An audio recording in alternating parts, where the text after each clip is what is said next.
বাল্যকাল থেকে তুমি আমাদের অনেক উপকার করেছো। আমাদের মুক্তির জন্য আমরা সংকল্প করে তোমার সমস্ত ভাব ত্যাগ করছি। আমাদের সংকল্প গ্রহণ করো প্রভু।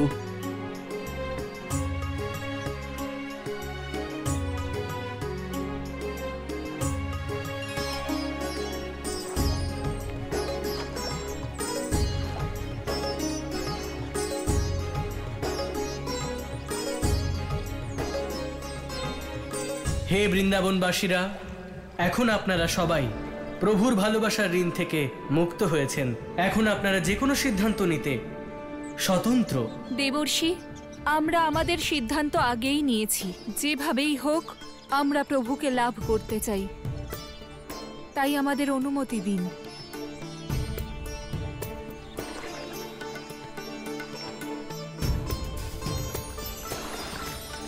নারায়ণ নারায়ণ, কত মনোরম আর অদ্ভুত দৃশ্য। প্রভুর ভালোবাসা পুষ্পরূপে এই জলাশয়ে ছড়িয়ে পড়েছে। নারায়ণ নারায়ণ। আজ থেকে এই জলাশয় বেনুকূপ নামে পরিচিত হবে, আর যে ব্যক্তি এই জলাশয়ে স্নান করবে তার জীবন থেকে মোহ, মায়া, কাম, ক্রোধ সমাপ্ত হয়ে যাবে, আর তার জীবন আমার প্রকৃত প্রেম আর জ্ঞান দ্বারা পরিপূর্ণ হবে। ওই জলাশয় থেকে বেরোনোর পর এমন মনে হচ্ছে যেন আমাদের মন শান্ত হয়ে গেছে। এখন তো মনে হচ্ছে জল সমাধি নিয়ে আমরা নিজেদের পাশাপাশি কৃষ্ণেরও ক্ষতি করছিলাম। ঠিকই বলেছো তুমি। এমন মনে হচ্ছে আমরা কৃষ্ণকে চিনতেই পারিনি, তার সত্য স্বরূপকে জানতেই পারিনি। হ্যাঁ, আমরা কেবল তার লীলাই দেখেছি, কিন্তু তার আড়ালের সত্যটা জানতেই পারিনি। তাহলে তো আমাদের প্রভুকে প্রার্থনা করা উচিত যাতে উনি আমাদের পথ দেখান আর ওনার সম্পূর্ণ সত্য আমাদের অবগত করান। হে প্রভু, হে জগৎ পালক, হে নারায়ণ, আমাদের আপনার বাস্তবিক রূপের সঙ্গে পরিচয় করান প্রভু। আমাদের প্রেমের সঠিক অর্থ বুঝিয়ে দিন প্রভু। আমাদের সবাইকে পথ দেখান প্রভু, আমাদের সবাইকে পথ দেখান। সখা, তুমি যেমন চেয়েছিলে আমি তেমনই করেছি। বৃন্দাবনবাসীদের মোহ থেকে মুক্ত করেছি। এর অর্থ এটাই হলো মিত্র যে বৃন্দাবনবাসীদের মন এখন তোমার প্রতি প্রেম রহিত। প্রেম থেকে নয়, মোহ থেকে। এখন ওদের মনে দৈব প্রেম রয়েছে যা নিষ্কাম। এবার তুমি ওদের জ্ঞান দান করতে পারো। ঠিক আছে মিত্র, যদি এমনটাই হয় তাহলে ওদের জ্ঞান যোগের শিক্ষা অবশ্যই দেব। কিন্তু সত্য বলি মিত্র, আমার এখনো সন্দেহ আছে যে তারা আমার জ্ঞান যোগের শিক্ষা নেবে নাকি নেবে না। তোমার জ্ঞান যোগ সর্বশ্রেষ্ঠ। আমার পূর্ণ বিশ্বাস যদি তুমি সৎ মনে জ্ঞান দাও তবে তারা অবশ্যই গ্রহণ করবে। আমি সম্পূর্ণ চেষ্টা করব মিত্র তোমার এই বিশ্বাসকে সফল করবার, আর গোপিনীদের পূর্ণ জ্ঞান যোগের শিক্ষা দেব। হে কানাই, কোথায় তুমি? এসো আর আমাদের জ্ঞান প্রদান করো। আমাদেরকে তোমার আসল রূপের সঙ্গে পরিচয় করাও। কানাই, তুমি কোথায়? কানাই, কানাই, কোথায় তুমি? গোপিনীগণ,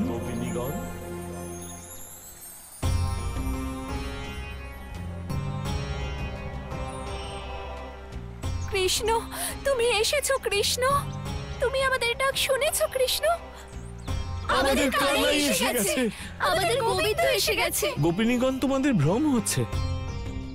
হ্যাঁ কানাই, আমাদের ভ্রম হয়েছে। আমাদের সত্য জ্ঞান প্রদান করো। আমার বলার অর্থ এটা যে তোমরা আমাকে যেটা ভাবছো আমি তা নই। হ্যাঁ কানাই, এতক্ষণ তোমায় ভুল বুঝেছিলাম, সেই জন্য এবার সত্যটা আমরা সবাই জানতে চাই। গোপিনীগণ, তোমরা আমার কথা শুনছো না কেন? আমি তোমাদের কৃষ্ণ নই। কৃষ্ণ নও? তাহলে কে তুমি? আমি হলাম কৃষ্ণের মিত্র, উদ্ধব। ও, তবে তুমিও এখানে কৃষ্ণকে খুঁজতে এসেছো? তাহলে তোমাকেও নিরাশ হতে হবে। আমি তো বলবো চলে যাও। যখন কৃষ্ণ আমাদের ডাকে এলো না, তখন তোমার ডাকে কেন আসবে? গোপিনীগণ, আমার কথা শোনো। আমি কৃষ্ণকে খুঁজতে আসিনি, বরং কৃষ্ণই আমাকে পাঠিয়েছে তোমাদের প্রকৃত জ্ঞান দেওয়ার জন্য। তাহলে কি আপনি বলতে পারবেন যে আমরা আমাদের কৃষ্ণকে কি করে পাবো?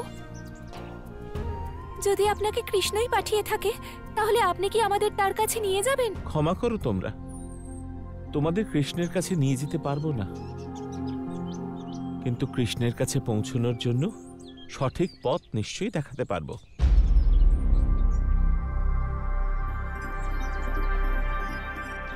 যদি আমরা কৃষ্ণর কাছে যাওয়ার পথ জেনে যাই তাহলে আমরা নিজে কৃষ্ণের কাছে চলে যাব। আপনিই বলুন কোন পথ আছে কৃষ্ণের কাছে পৌঁছনোর। আমি সেই জ্ঞান সকল বৃন্দাবনবাসীকে দিতে চাই। সেজন্য যাও, সকল বৃন্দাবনবাসীকে এখানে ডেকে নিয়ে এসো।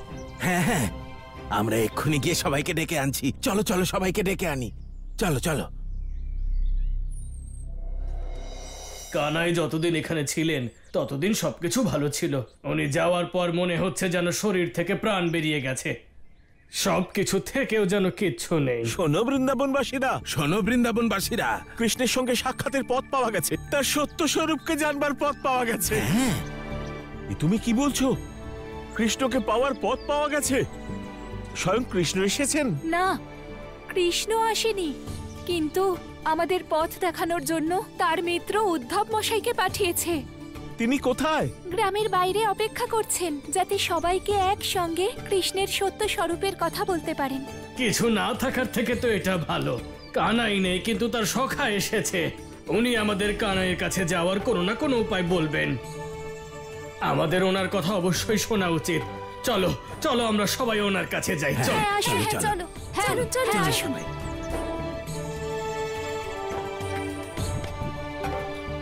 হে কৃষ্ণের মিত্র উদ্ধব, আমাদের সবার প্রণাম গ্রহণ করুন।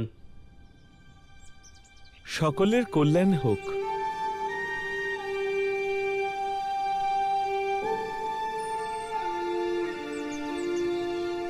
আপনারা কাকে খুঁজছেন? আমি তো আপনাদের সম্মুখে দাঁড়িয়ে। আমরা এটা দেখছি যে আপনি আমাদের কৃষ্ণের কাছে কোন পথ দিয়ে নিয়ে যাবেন। সেরকম তো কোনো পথ নেই যা দিয়ে কৃষ্ণের কাছে পৌঁছানো যায়।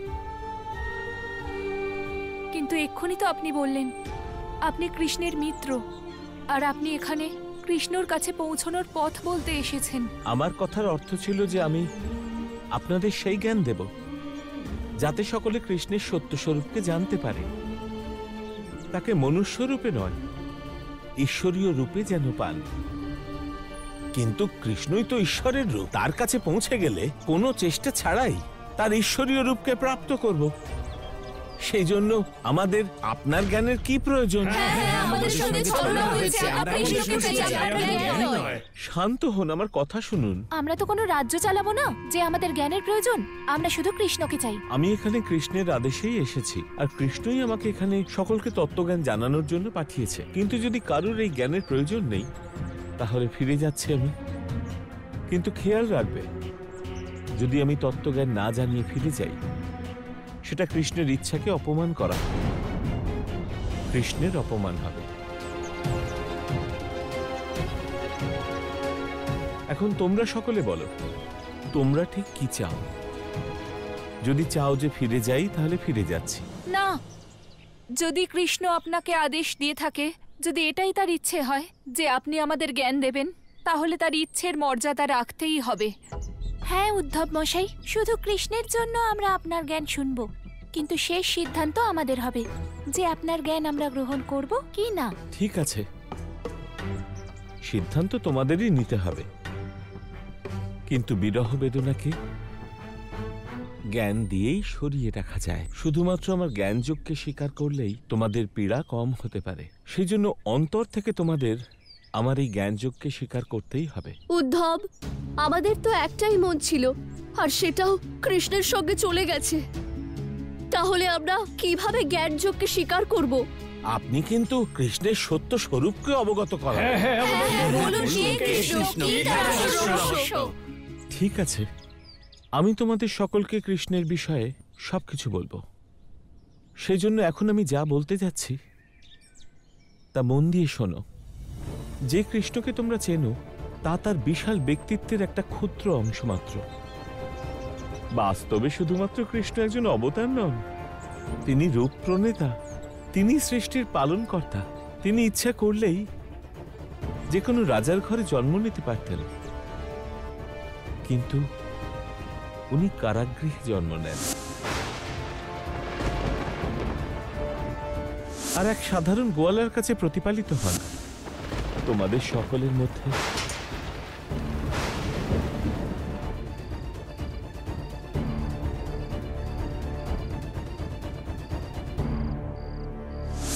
কিন্তু উদ্ধব মশাই, কৃষ্ণের কারাগারে জন্ম নেওয়ার পিছনে কি কারণ ছিল? কারণ সেই সময় সম্পূর্ণ সৃষ্টি অধর্মের বন্ধনে ছিল।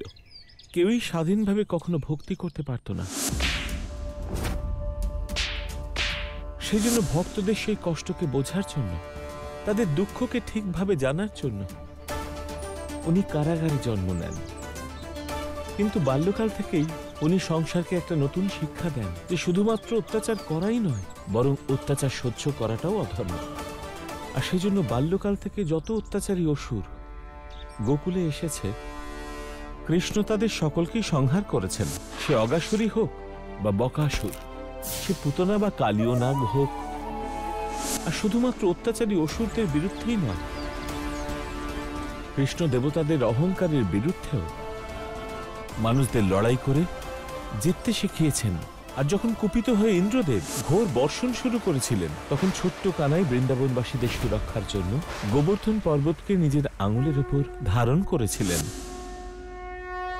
শ্রীকৃষ্ণের বিরাট ব্যক্তিত্ব আর তার পিছনে লুকোনো সূক্ষ্ম রূপের সঙ্গে সংসার অপরিচিত ছিল। কিন্তু ধন্য উদ্ধব, যে কৃষ্ণর দৈব রূপ আর মাহাত্ম্য বর্ণনা করছে। উদ্ধবের দ্বারা বিশ্লেষণ করা শ্রীকৃষ্ণের এই ব্যক্তিত্বকে সংসার সর্বদা স্মরণ করবে। কিন্তু উদ্ধব মশাই, আপনি আমাদের কানাইয়ের সব কাজকেই খুবই দৈবিক এবং ঐশ্বরিক বলছেন। যদি আপনার কথাই সত্যি হয়ে থাকে, তাহলে সে মাখন কেন চুরি করত? দেবী, তোমার তো কৃষ্ণের মাখন চুরি করা মনে আছে। এটা মনে নেই সে নিজের জন্য কখনো মাখন চুরি করত না। নিজের সখাদের জন্য সে মাখন চুরি করত, আর সব সখা মিলে সেই মাখন ভাগ করে খেত। এর থেকে বড় সমানাধিকার দিতে পারা এ সংসারে আর কেউ দিয়েছে? বৃন্দাবনবাসীরা, এখন আমি কৃষ্ণের সেই গুণ বলতে যাচ্ছি যা এই সংসারে দুর্লভ। কৃষ্ণের মতন দানী এই সংসারে অন্য আর কেউ নেই। তার সখা সুদামার দুমুঠো চালের জন্য তাকে 2টি লোক দান করে। আর শুধু এইটুকুই নয়, তার রাজ্যপাট সিংহাসন নিজের সখাকে দিয়ে স্বয়ং ভিক্ষুক হয়ে গিয়েছিলেন। উদ্ধব মশাই, সে নিজের মিত্রর সঙ্গে যাই করুক না কেন, আমাদের সঙ্গে সে কখনো ন্যায় করেনি। এখানে থাকাকালীন সব সময় সে আমাদের বিরক্ত করেছে। হ্যাঁ, আমাদের কলসি ভেঙেছে, বস্ত্র চুরি করেছে। এ আপনার কেমন ভগবান যে নারীদের বস্ত্র চুরি করে তাদের অপমান করে? দেবী, সত্য তো এটাই। বঞ্চিত পিছিয়ে পড়া স্ত্রীদের উদ্ধারের জন্যই উনি অবতার রূপে জন্ম নেন। উনি নরকাসুরের বন্ধন থেকে 16,000 নারীকে শুধু মুক্তই করেননি, বরং তাদের বিবাহ করে সংসারে তাদের সম্মানও দিয়েছেন। এই সমাজকে বদলানোর জন্য যদি আপনাদের জীবন সঙ্গীর প্রয়োজন হয়, তাহলে আমি আপনাদের সবাইকে আমার স্ত্রী রূপে গ্রহণ করব। আর তোমরা সকলে যে বস্ত্র চুরি করবার কথা বলছো, কৃষ্ণ সেই বস্ত্র দিয়েই দ্রৌপদীকে আবরিত করেছিলেন। আর শুধুমাত্র এইটুকুই নয়, নিজের ভগ্নী সুভদ্রার সঙ্গে অর্জুনের গান্ধর্ব বিবাহ দিয়ে এবং নারীকে তার স্বামী নির্বাচন করবার স্বাধীনতাকেও মান্যতা দিয়েছিলেন। ঠিক বলেছেন উদ্ধব মশাই, শ্রীকৃষ্ণের ছোট ছোট সকল কাজের পিছনেও কোনো না কোনো বড় উদ্দেশ্য থাকে। আমরা বুঝে গেছি, যা করেছেন তা হলো কুপ্রথাকে খণ্ডন করে নতুন মূল্যবোধের স্থাপনা। হ্যাঁ উদ্ধব মশাই, কিন্তু আমরা আপনার কাছে এটা জানতে চাই যে এত দৈবিক আর অসাধারণ কৃষ্ণকে কি করে লাভ করা যায়? কৃষ্ণকে শুধুমাত্র সেই পেতে পারে যার উপরে তার কৃপা হবে, যে তার প্রিয়। তাহলে বলুন, কোন মানুষেরা কৃষ্ণের প্রিয়? বৃন্দাবনবাসীগণ, এখন আমি তোমাদের খুবই গুরুত্বপূর্ণ জ্ঞান শিক্ষা দিচ্ছি। সেই জন্য মন দিয়ে শোনো যে কারা কারা কৃষ্ণের খুব প্রিয় হয়। যে মানুষ খুবই শান্ত, সকল অবস্থাতেই দেশ ভাব রহিত, স্বার্থ রহিত, মমতা ও অহংকার রহিত, সুখ দুঃখে সমানভাবে থাকা যে ক্ষমাবান মানুষ কৃষ্ণের অতি প্রিয় হয়। এছাড়াও যে মানুষ ধ্যান যোগে যুক্ত হয় লাভ ক্ষতিতে সমান সন্তুষ্ট, মন, শরীর এবং ইন্দ্রিয়কে নিজের বশে রাখতে পারে, সেই হলো কৃষ্ণের প্রিয় ভক্ত। যে মানুষ মান অপমানে সমান থাকে, যে শত্রু মিত্র ভেদাভেদ করে না, রৌদ্র এবং শীত যার কাছে সমান, সেই মানুষই কৃষ্ণের প্রিয়। ধন্য উদ্ধব, আর ধন্য ওনার এই জ্ঞান। কৃষ্ণ ভক্তির যে ব্যাখ্যা আজ উনি দিলেন তা যুগ যুগ ধরে কৃষ্ণ ভক্তদের পথ দেখাবে। হে বৃন্দাবনবাসীগণ, আমি কৃষ্ণের প্রিয়জনের বিশেষ গুণগুলি তোমাদের বলে দিলাম। এখন তোমরা বলো যে তোমাদের মধ্যে সে কে যার মধ্যে কৃষ্ণের প্রিয় ভক্তের এই সব বৈশিষ্ট্য আছে?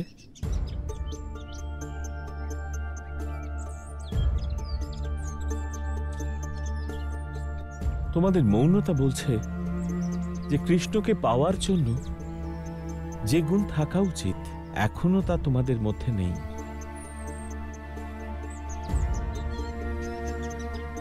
সেই জন্যই তোমাদের এই জ্ঞান শিক্ষা দিতে এসেছি। কিন্তু উদ্ধব মশাই, কৃষ্ণ তো আমাদের জন্য কখনো কোনো যোগ্যতা নির্ধারণ করেনি। হ্যাঁ উদ্ধব মশাই, সেই জন্য এই নিয়ম সংসারের বাকি ভক্তদের ক্ষেত্রে প্রযোজ্য হলেও বৃন্দাবনবাসীদের ক্ষেত্রে প্রযোজ্য নয়। তোমাদের কথা একদমই সত্য। তোমরা হলে পরম সৌভাগ্যশালী যে বিনা ভক্তিতেই তোমরা প্রভুর সঙ্গ পেয়েছ। কিন্তু এখন প্রভু তোমাদের মধ্যে নেই।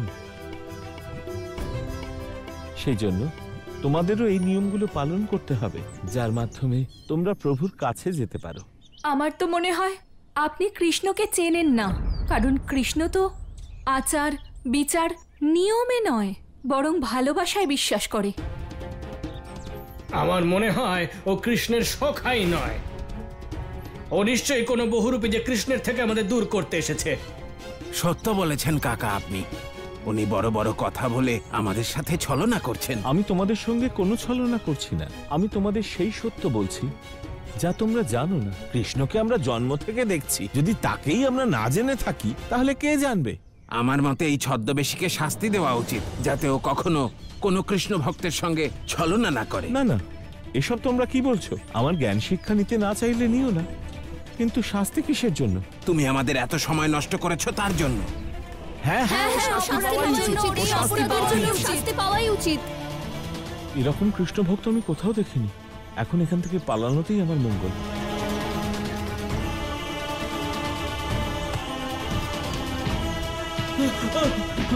দেবগুরু, এ কেমন অনর্থ? জ্ঞানের দ্বারা তো ক্রোধ শান্ত হয়, কিন্তু জ্ঞান লাভ করার পরেও বৃন্দাবনবাসী এত ক্রুদ্ধ হয়ে উঠল কেন? মানুষ সর্বদা পরমাত্মাকে সরল পথেই পেতে চায়, আর এই উদ্ধবের জ্ঞানের পথ মানুষের জন্য অত্যন্ত জটিল। সেই পথে চলা সকল মানুষের পক্ষে সম্ভব নয়, আর সেই জন্যই বৃন্দাবনবাসীদের মনে হচ্ছে তারা উদ্ধবের জ্ঞানের দ্বারা কৃষ্ণর থেকে আরো দূরে চলে যাবে। তারা কখনোই কৃষ্ণকে লাভ করতে পারবে না, আর এরই প্রতিফল আজ উদ্ধবকে ভোগ করতে হচ্ছে। নিজেকে কৃষ্ণের সখা বলছিল আর ভয় পেয়ে পালিয়েছে। আজ থেকে আমি পণ নিলাম যে কখনো এই প্রেম মার্গের লোকদের জ্ঞান মার্গের শিক্ষা কখনো দেব না। হে কৃষ্ণ, এই জ্ঞানের নামে তুমি আমাদের সঙ্গে কেমন ছলনা করছো? এ কেমন জ্ঞান দান করছো যাতে আমরাই তোমার থেকে দূরে চলে যাই? তুমি যদি সিদ্ধান্ত নিয়েই থাকো যে আমাদের দর্শন দেবে না, তাহলে আমরা জল সমাধি নয় বরং অগ্নি সমাধি নেব।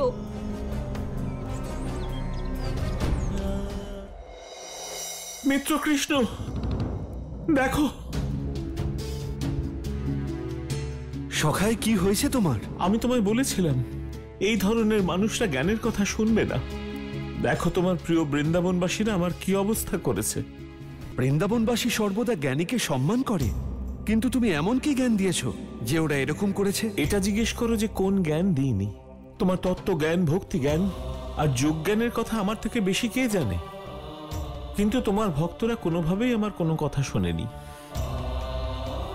সখা, তুমি তো জানোই বৃন্দাবনবাসীরা আমায় কত ভালোবাসে। সে কথা মাথায় রেখে তোমার জ্ঞান দেওয়া উচিত ছিল। ওদের প্রেমের কথা বুঝে আমি তোমার সকল রূপ, তোমার সব কথা ওদের বোঝানোর চেষ্টা করেছিলাম, কিন্তু যেভাবে বর্ষায় সবকিছু শ্যামলিমায় ছেয়ে যায়, সেইভাবে ওরা শুধুমাত্র তোমার একটাই রূপ দেখতে পায় মিত্র।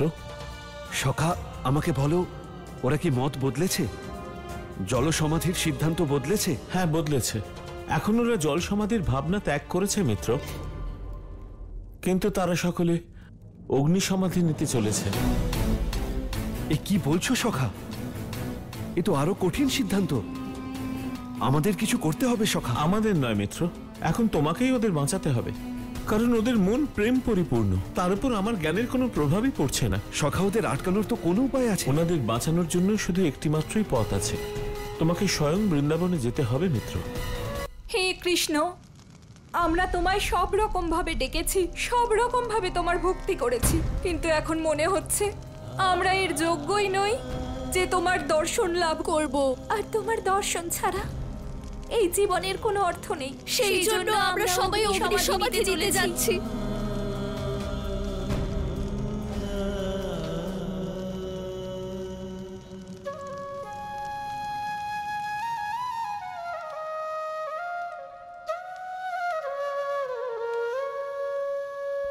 বাঁশরীর ধ্বনি, এটা তো কানাইয়ের বাঁশির ধ্বনি। এর অর্থ হলো আমাদের কৃষ্ণ এসে গেছে। আমরা জানি কৃষ্ণ প্রেমে আঘাত আছে, কিন্তু অবহেলা নেই। আমাদের ডাক তিনি অবশ্যই শুনবেন। কিন্তু কোথায় আছে? কোথা থেকে আসছে ওর বাঁশরীর এই ধ্বনি? এই বাঁশির ধ্বনি তো উত্তর দিক থেকে আসছে। তার মানে ওখানেই আমাদের কৃষ্ণ আছে। চলো।